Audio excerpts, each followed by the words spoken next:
All right, we're going to get a look at those Ajax numbers today. So if we look at the numbers a year ago, we had 400 new listings come to market in Ajax. That's across all home types, condos, semis, towns, links, detached, everything.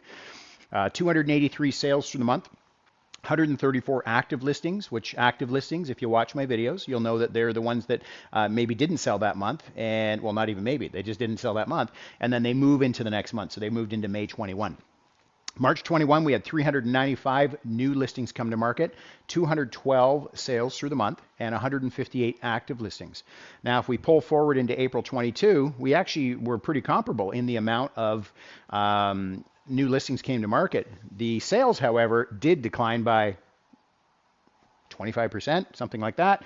And you can almost see, well, you can actually see, so you had same amount of listings come to market, 50 less sales-ish, right? And they kind of ended up right here.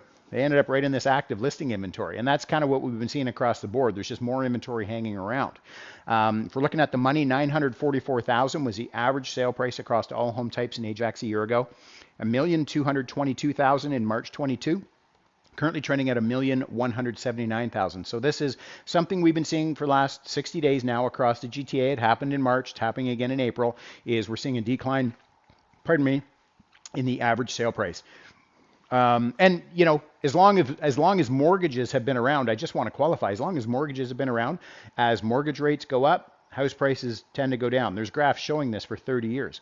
And as interest rates go down, house prices go up. It's you know, this is not abnormal to the market. It's exactly what the raise in interest rates you know, was supposed to do.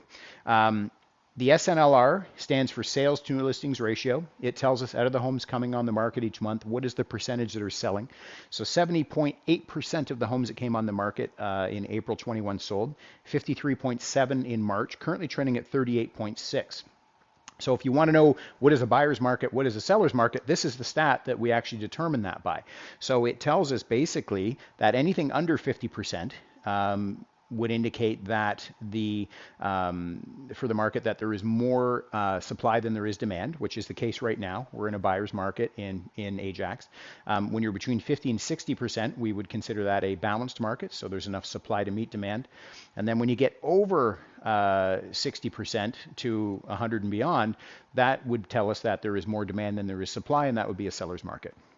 Months of inventory remaining tells us that if no other homes came on the market after today at the current rate of consumption, as realtors like to say, or the current rate of buying, how long would it take to deplete the inventory? Now, it's calculated by looking at active listings divided into the sales, so it's not taking into account any of these new listings that are coming on the market. So we had 0.5 a year ago, 0.7 in March, currently trending at 1.4. Sale price to list price ratio, 109.8% of ask, homes selling 9.8% over ask a year ago, 123.4 in March, currently trending at 113.5. If you watch my videos, you know I have such an issue with this statistic. It's so grossly overstated, and it has been.